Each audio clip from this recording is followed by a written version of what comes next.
actually seen a deflationary, value proposition. I mean, the garments are cheaper than what it were 5 years back, 10 years back, and how is that possible when everything else is becoming more expensive?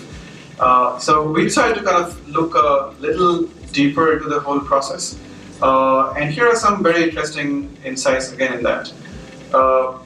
It depends on what kind of product you make, but overall, roughly, there's a 60 to 70% of your entire cost structure is actually inside your fabric. So trying to save that is actually a very, very important segment. Whilst what I've seen so far is that almost all the industries actually are very well sensitized towards saving the cost of your sewing operations, which is one place which is very under a lot of lock and key almost in all the factories that we work with. A lot of liberties exist on the fabric side, and I will go through why these liberties exist and how do we solve them with technology. But if my biggest cost pie actually is the fabric side, then here is the even more shocking data that we have seen. Across 153,000 styles, roughly, which we had executed in 120 factories in those 15 countries, 93% of them were actually bought with incorrect consumption, which means either you bought too much and had a dead stock, or you bought little less and you ended up short shipping it. Now, is any of these two options desirable? The answer is no. Because if you have bought more, which means you have costed more, that's basically your money going down the drain, simple as this. And remember the fact that how does the future look like? The future looks like that the core orders would shrink and the fashion orders will increase. So if you have saved fabric in dead stock, that fabric is basically nothing for your use. That's something which you should be really careful about and worry about. And in fact, all the factories that we work with, there is a place of dead fabric stocks languishing in those fabric stores for them to die quietly. And some of your brands, by the way, will actually ask them to consign them to flame, which is also pretty heartrending, but that's true. So what it means is that you have an issue with respect to, most of the manufacturers that we have seen have an issue with respect to buying correctly and using correctly. And that's because the accounting that we see right now across all the spectrums of this industry, no matter where you are in Vietnam or Sri Lanka or China or Jordan or Pakistan or Bangladesh or India or Sri Lanka or Myanmar, wherever it is, these patterns actually hold good and hold true. So that's a very interesting pattern with the most important cost constituent of our life and times. So we need to fix a lot of problems. Of course, we need to buy and cut better. That's your biggest cost. If you can save that cost, that's a lot of money right in there. That's why we, as a business, have tackled this problem right head on. We of course need to plan quick. If you look at the data which Anas just showed, I just want to kind of reflect on that a moment. That if my number of styles are increasing by 18% year on year, then in 2020, the number of styles that we're going to execute on our floor will be twice than what we're going to do today. Are you going to add twice the number of planning workforce to take care of that? And the problem is, even today's workforce is getting wrong at 93% of the time.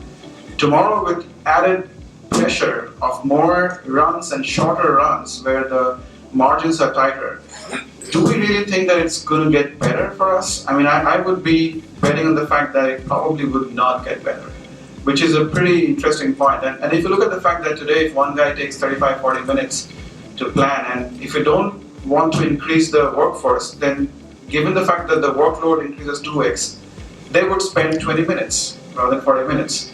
In that case, is your planning efficiency going to get better or worse? Or if you hydrate your team with 2x number of people, while the problem exists today itself of 93% dollar being bought and incurred consumption, that's not going to solve itself. So the problem is in your hand.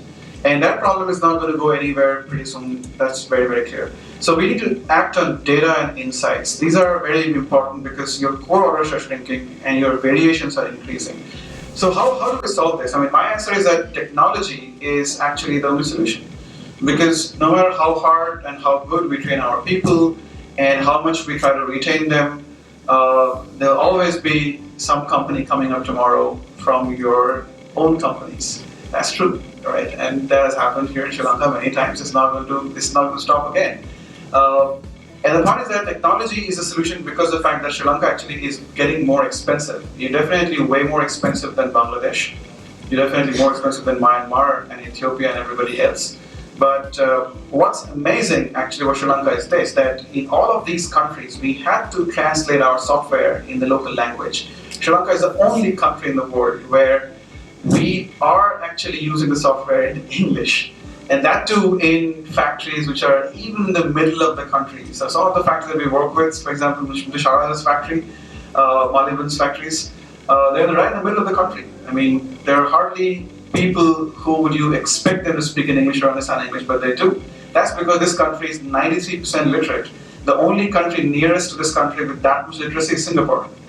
All right. Now, of course, Singapore is not a manufacturing hub. It's a great city to live in for sure, but that's how it is. So technology is a solution because you, Sri Lanka, can take your technology and adapt and use it better than anybody else. And that's the point which I would like to drive home here. So from here, let's see how we can do this thing. It's changing at a very rapid pace. What works today may not work tomorrow. And the best example actually is, what I like to believe is the example of Kodak.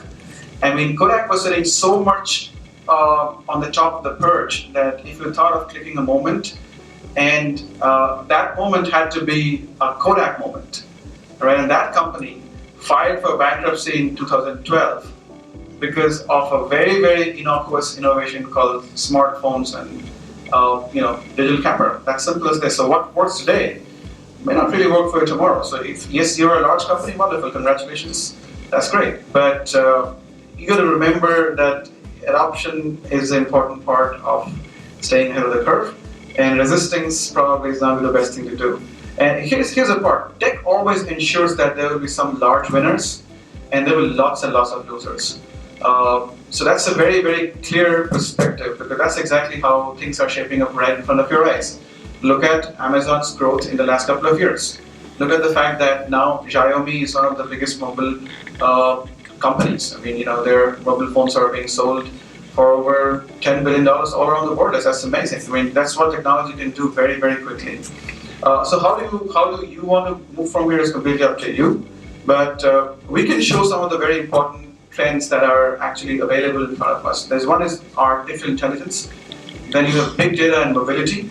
And I'm going to spend next 20 minutes actually taking you through the parts which we can use today in our business with these technologies to make it better for us, all of us. So I'm sure we've all seen Terminator as a movie, and if you think that's artificial intelligence, but that's wrong. That's just computer graphics. That's not artificial intelligence. AI essentially needs two things. It needs one, a set of data in which it will train itself, and then a set of data in which it will apply itself. So let me give you an example here. We are, as human beings, are intelligent people, and we're intelligent because when we tell somebody to do something, we remember that and we reproduce the result next time. For example, if you go and give your niece a chocolate, she will probably just run away, and then you stop her and say, hey, say thank you. So next time somebody else gives her a chocolate, she does remember to say thank you. That's AI. So you learn something and then you respond to something else. So that's how it works. If any system is unable to take care of a learned response, it's not an AI system. Okay? So how do we work this thing out? So is there a use case that I can show to you today which will be an AI-driven use case? The answer is yes. And the answer is, let's quickly go this. Let's say, creating cut plans and the ratios. So you get an order, you give it to your planner, who sits with an Excel sheet or a sheet of paper, whatever it is, and they rattle down the ratios manually. Now I would like you to go back to your people and ask this question: that given the fact that you had these sizes and quantities, how did you derive these ratios? And they'll tell you that it's based on my experience. It's basically guess and their gut feel. So they feel that this marker would be a good marker, and then these are, but there are multiple options available to these guys. You can make many markers and many combinations. But how did that person arrive at that combination? It's basically a gut feel based solution. Is that the best solution? I mean, do we think that the person whom we are paying $300 a month can actually look into all the possible combinations that could exist and then find the best proper solution in the world? I would think that's not possible.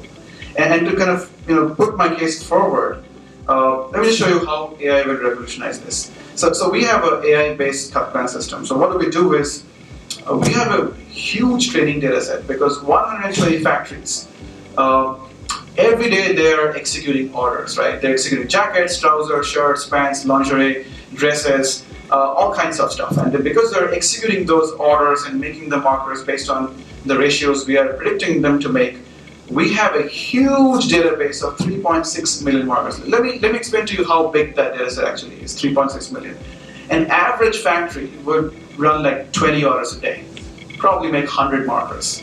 So in a year, they would make 100 into, let's say, 200 working days, 20,000 markers.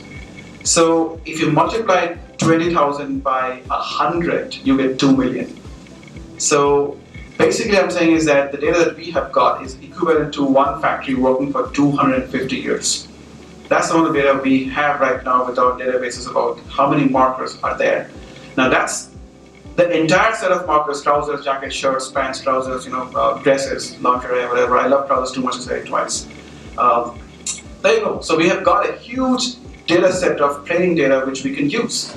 Now 3.6 million times, if I'm doing something, I'll get better at that. And that's the answer is yes. Let me show you an example. For example, let me show an Excel sheet because we understand it so much better than anything else in this world. These are all the possible combinations of blouses of size 8, 10, 12, 14, 16, 18, 20. The total number of possible combinations that we have right now for blouses, only blouses, is 792.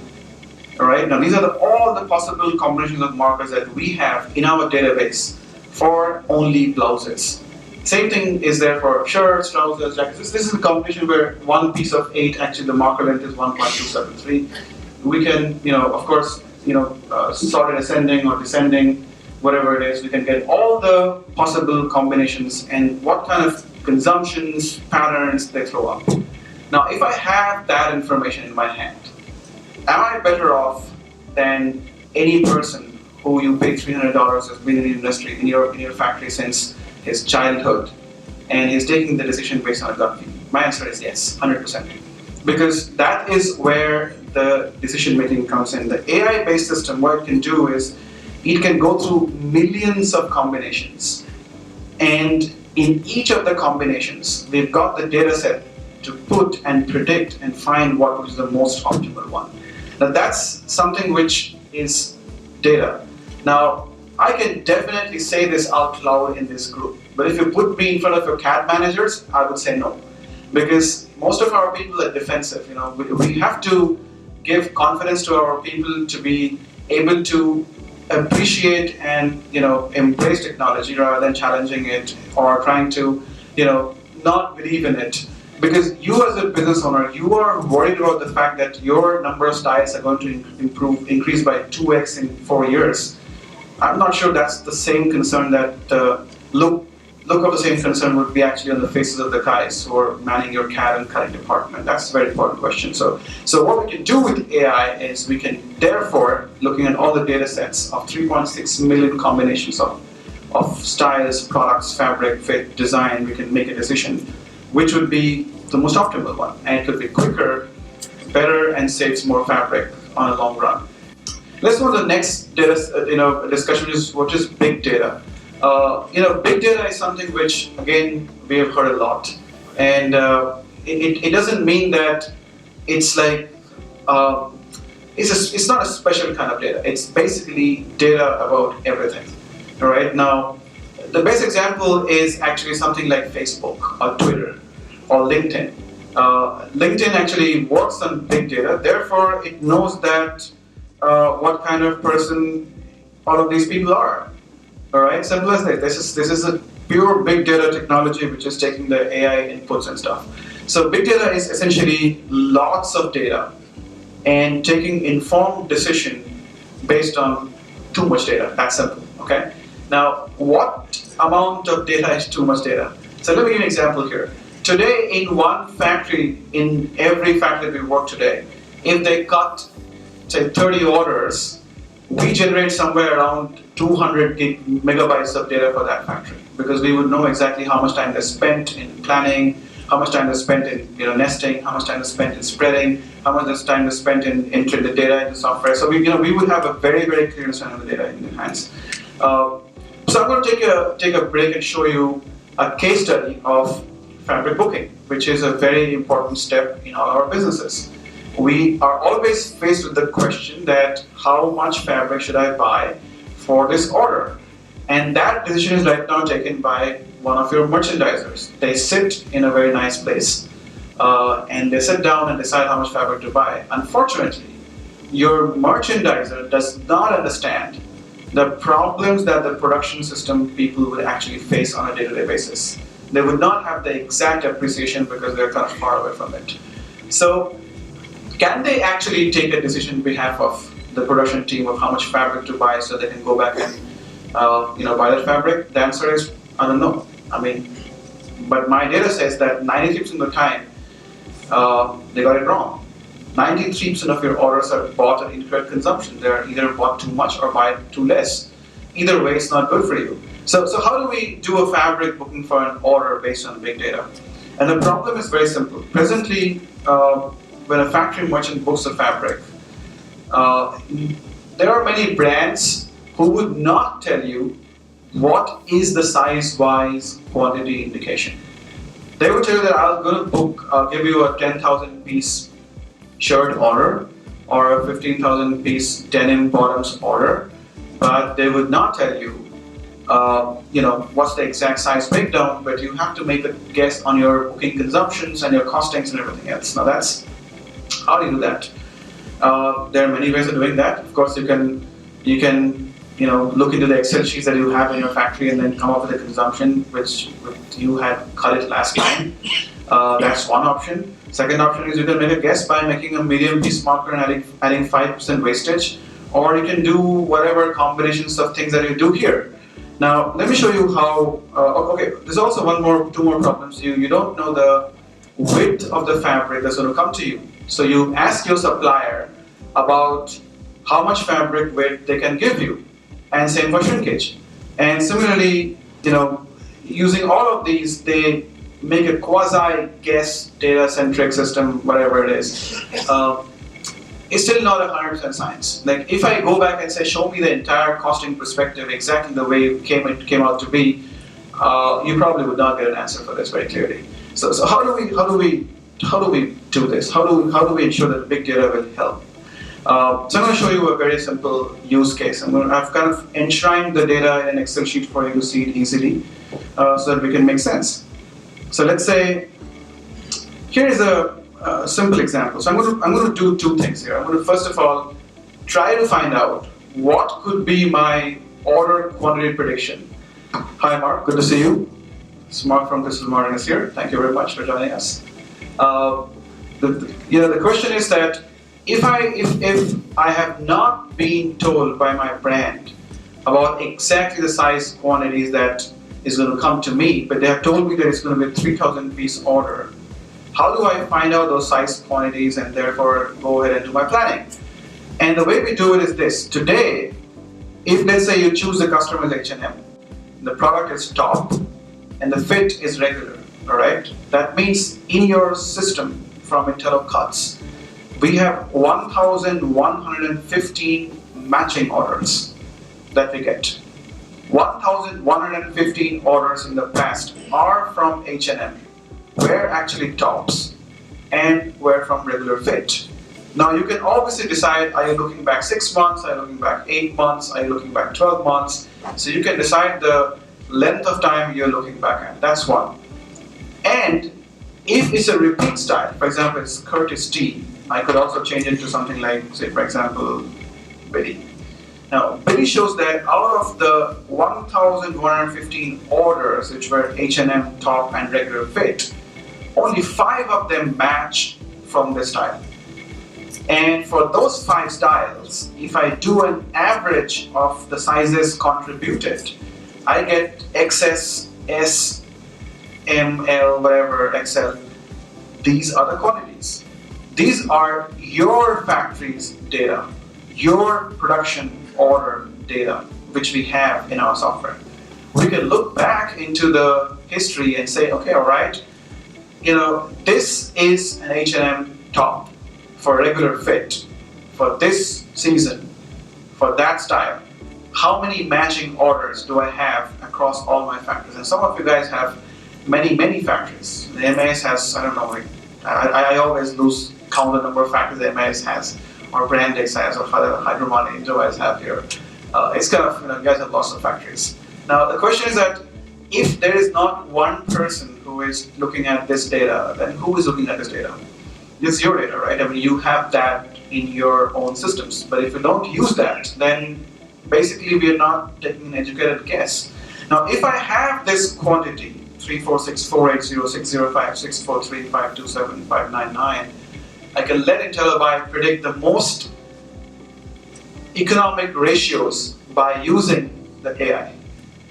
So my AI system will tell me for tops, I've got 18,000 markers made, and therefore for satisfying this order quantity, which I'm getting from big data, these are the ratios that we should make. But that's just ratios. We are still not gotten to the point where I have to make the ratios into markers. So how do we do that? For that, I need to know what is your fabric width. What was the shrinkage you got? Now today, that is something which we need to worry about. So width and shrinkage are the 2 characteristics I need to know to be able to make the marker correctly. So how do we do that? So let's go to fabric, okay? Same story. Now I can say there's a check fabric from Urban, a supplier. I can choose which supplier is going to give that data to me. You have your suppliers, the kind of fabric or style that you have also is available. And I can also say which kind of fabric is it. So let's say this fabric is, this fabric. Now if you see here, the total number of rolls that actually match is 161,959 rolls out of almost 605,000 rolls that are in your system. So IntelliBuy has all the records of all the rolls that your factories have seen. Now I'm asking the question that out of all the rolls that you have seen, how many rolls are actually of this fabrication for this design from this supplier? And let's look at only the history of last 6 months from all my factories. And the answer is over 605,000 rolls are available, out of which 161,959 rolls match these characteristics. Now, I can find the average width, 54.8 inches, average shrinkage is 1.8 and 1.4. I could as well say, let's not use the average, but let's use a percentile, like 95% time, what is the width I'm getting?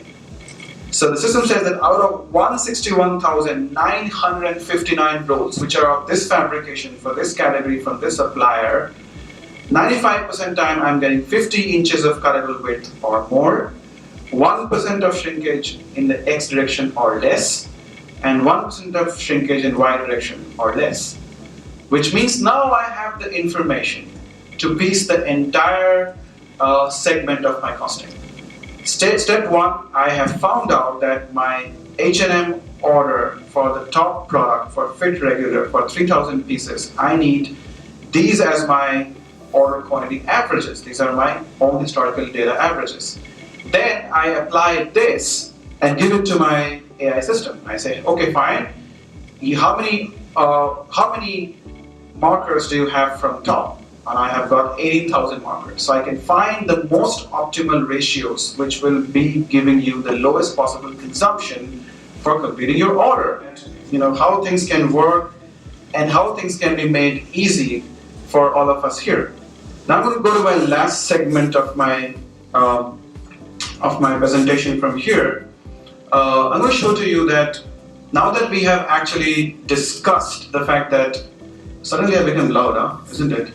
Anyway, so now the fact that we have seen that how AI and big data can work extremely well for us, we can go to the next segment, which is just basically finding out the last part of our whole thing. So anyway, what I did is exactly this. I mean, if there are a lot of orders, we can ensure that your fabric buying process becomes absolutely spot on with this data analysis. And we get this data because the fact that we have interlock cuts, which is the cutting software which runs across all your factories, ensures that the data is fed back to the buying unit. And we can make those macroeconomic decisions directly from our big data and AI technologies. Now, final part of my presentation, which is mobility. Now, mobility is something which we all understand pretty well because half of you are already checking your phones while I'm discussing AI and big data. That's mobility. All right. That's the fact that your customers, your friends, your family, your wife, your girlfriend can reach you any point of time. That's the technology power in our hands. Now, the question is, are we using that enough, or are we just using it to tweet and like and just write and read emails? My question is, do you have enough actionable data intelligence on your fingertips for your own business? And you guys are business owners. You are deciding about your business on a daily basis. You're ensuring that things run smoothly. So I am guessing that you should have information about your business. But is that something that you have right now? If I asked anyone of this August gathering that could you tell me the current amount of fabric that's being wasted across all your cutting tables, would you know that number? And it's always like a guess. It's like between 1% and 3%, maybe 2%, I don't know. But it's not a number. I'm between 5 and 6 feet tall. That would mean I'm either a dwarf or a basketball player. But I mean, 5 feet 8 is a very, very clear number.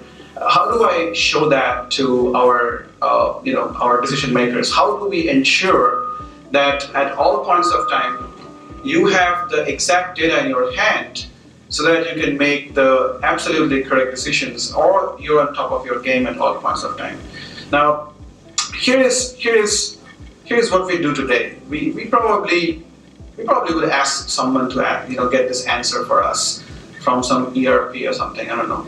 But how do we do it? We actually use a real-time aggregation system for your phones. So let me show that to you quickly. That's my phone. So let me show that how this will work. So if I on my phone, if I click on this Intel Mobile icon, which is, as you can see right here it is. It shows me that here's my factory. Here I have 3 factories. Factory 1, Factory 2, and Factory 3. Now, I can have multiple factories, like, we can have 5 factories. If Mutashara is here, that's 5 factories, and so on and so forth for everybody else. Now, if I want to see the characteristics for my one factory, so I click on Factory 1, and here's the result. My Factory 1, 91.9% of the total fabric that I've bought is actually shipped to the customers. That's the amount of money I'm going to get from the fabric I've bought. For 8.1% of the fabric, I'm not going to make any money because it is either wasted or saved. Because your customer will not pay for anything that you waste. Your customer will not pay for anything that you have kept in your dead stock. Simple as this. I mean, tell me and show me a customer, I would like to manufacture for them too. It's not possible that your customers will pay for it. I mean, most likely.